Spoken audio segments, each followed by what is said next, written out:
So when we look at the structure of lipids, we're going to see, as we began to discuss, that it's also made of carbon, hydrogen, and oxygen, very similar to that of carbohydrates. The difference, however, is the amount of hydrogen and carbon found in lipids far exceeds that of its carbohydrate counterparts. So really, if you were to look at lipids as a group, the real defining characteristic, there are some various structures that we'll see. One of the things that we can't get away from is the fact that these lipids are nonpolar in nature and therefore are considered to be hydrophobic. Now, a few different classes of lipids that we're going to talk about in this podcast. First, we have fats, also known as triglycerides. Second, we have phospholipids, which are modified fats or modified triglycerides to include a polar head group. You probably heard about phospholipids when you discuss membranes and ANP. And the last group we're going to talk about is steroid group. And we'll talk a little bit about one specific type of steroid classified as a sterol. Now first, let's talk about fats. As we talked about or discussed a bit earlier, they're known as triglycerides or triacylglycerols.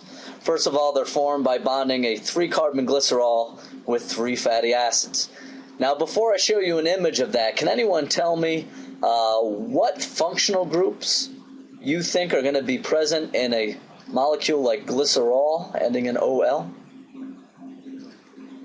That's right, glycerol has 3 hydroxyl groups. And if you recall, based on our discussion of functional groups, molecules containing hydroxyls end in OL, like alcohols would be a general term for molecules that contain hydroxyl groups. So it would stand to reason then, when forming these bonds between glycerol and these fatty acids, that we're going to use dehydration synthesis. Now, if you recall, what is dehydration synthesis? That's right, it's the loss of water resulting in the formation of a covalent bond. And just as we lose water to help form the bond, we know in order to break down fats and their component glycerol and fatty acids, we're going to use hydrolysis, which is using water to break covalent bonds. So here's an image from your textbook showing the structure of glycerol. As we discussed before, glycerol has 1, 2, 3 carbons. Each of those carbons is covalently bonded to a hydroxyl group, hence the name glycerol. Here are fatty acids here. Here we have 3 fatty acids that are all going to be linked to that glycerol. Now, one of the things we should know about these fatty acids is they are essentially long hydrocarbons.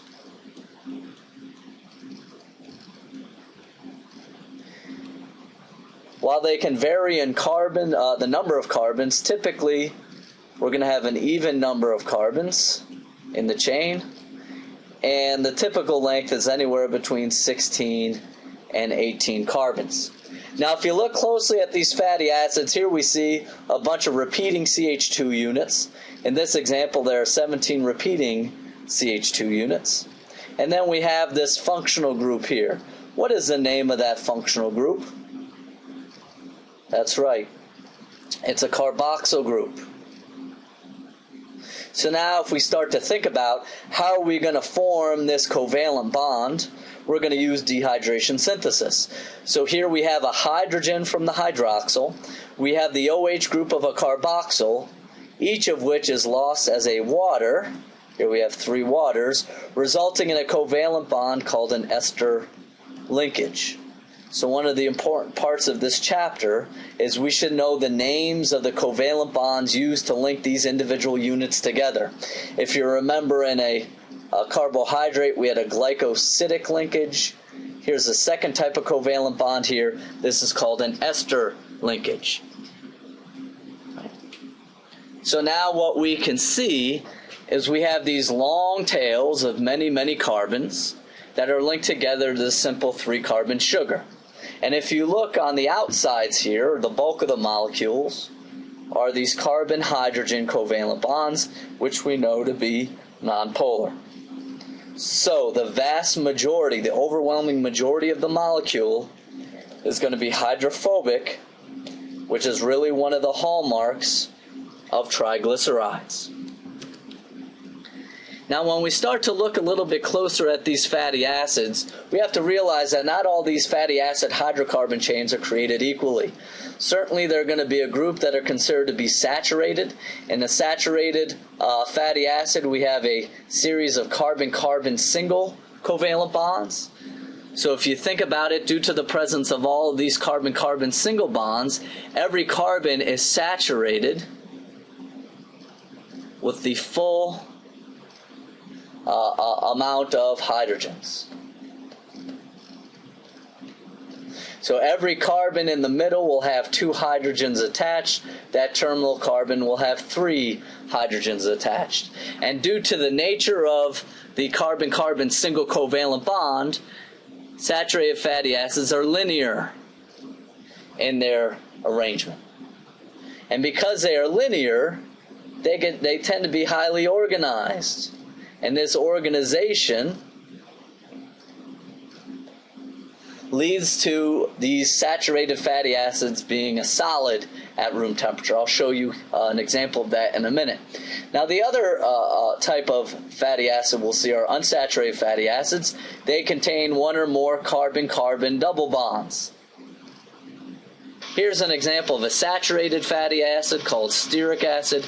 Here's an example of an unsaturated fatty acid called linoleic acid.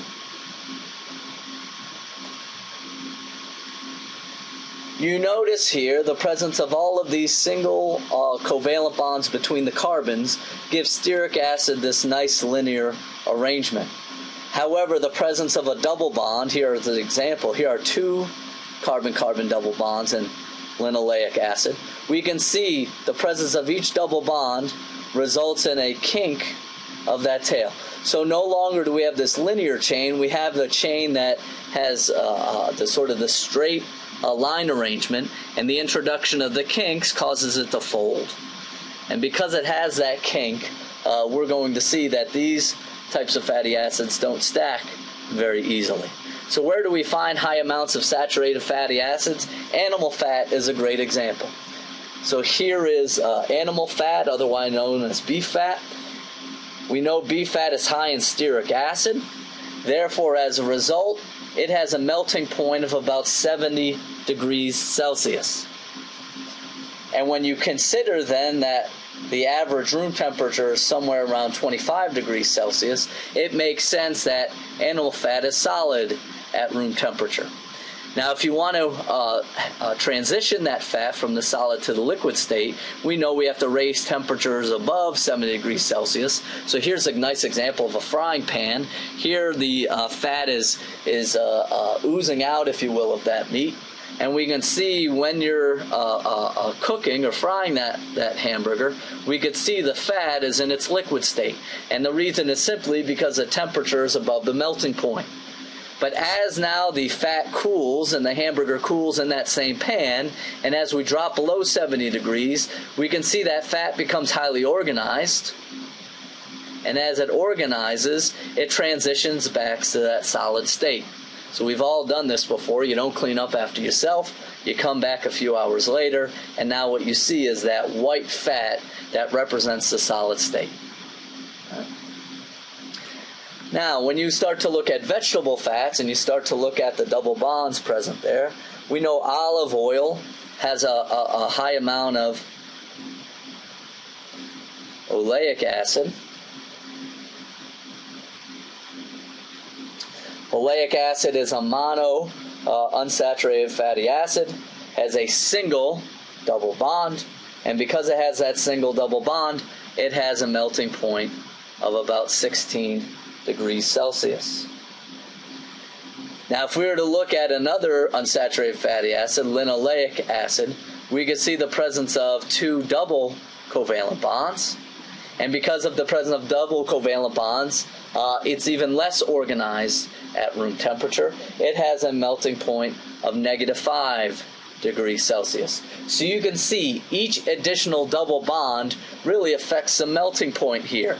Whereas that saturated fatty acid that we previously saw had a melting point of 70 degrees Celsius, we could see oleic acid, due to the presence of a single double bond, now drops the melting point from 70 to that of 16 degrees Celsius. So where do you find linoleic acid? You find them, for example, in soybeans would be a good source of linoleic acid. Now, of course, your health is directly tied to these fatty acids in your diet. Now, interestingly, there are fats called trans fatty acids. And in trans fatty acids, we actually, in the laboratory, change the fatty acids from a cis configuration to a trans configuration. All right? So let's go back a few slides. We should be careful here. I misspoke now that I think back to it. The arrangement I've drawn here is the trans arrangement. In the cis arrangement, each hydrogen is on the same side of the double bond. So if you look at some of these naturally occurring fatty acids like linoleic acid, you can see the hydrogens are on either side. That's the cis configuration. Now, in order to change that synthetically, we can change that to the trans configuration, which I've shown you here in my drawing. It's this trans configuration that actually allows the chain to take a more linear arrangement.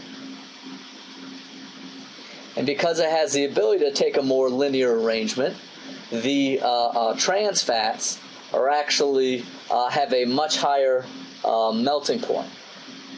And because they have these much higher melting points, due to these linear structures, they have been used to increase the shelf life of these fats. Actually, these fats are better suited for baking. We know now, in addition to those positives, longer shelf life, better for baking, we know that these trans fats have an adverse effect on your health. We know that diets high in trans fats lead to higher incidence of coronary artery disease. All right? And we know that coronary artery disease leads to higher incidence of heart attack and stroke. So now what you see advertised are no trans fats, are often advertised to show you that it's not as bad for you. And again, the difference between the cis and the trans is due to the arrangement of these hydrogens. I apologize, I misspoke on that earlier. All right. Now, one of the major functions of fats, and this is an important part of the chapter, one of the major functions of fats is as an energy storage molecule. We know that per unit weight, fat has a lot more energy than carbohydrates do. Or as it says here, for 1 gram of fat, we have more energy than 1 gram of glycogen or starch. The reason is these molecules are highly reduced. And what I mean by that is they have large numbers of covalent bonds between carbon and hydrogen. We are going to learn later on in Chapter 7, it's these covalent bonds between carbon and hydrogen that are often oxidized for us to harvest energy. So the more carbon and hydrogen a molecule has, the more reduced we say it is. And we can see that in each fatty acid we have a tremendous number of these carbon and hydrogen bonds. So not only are fats important for energy storage, we know they're structural in nature. Fats can be used to provide cushioning and insulation that's helpful for us multicellular organisms. So now let's move on to the second type of lipid. Those would be phospholipids. We see the same basic structure here. We have a glycerol molecule, the 3-carbon glycerol, each with its ester linkage here to an individual fatty acid. Here we see that we have 2 individual fatty acids.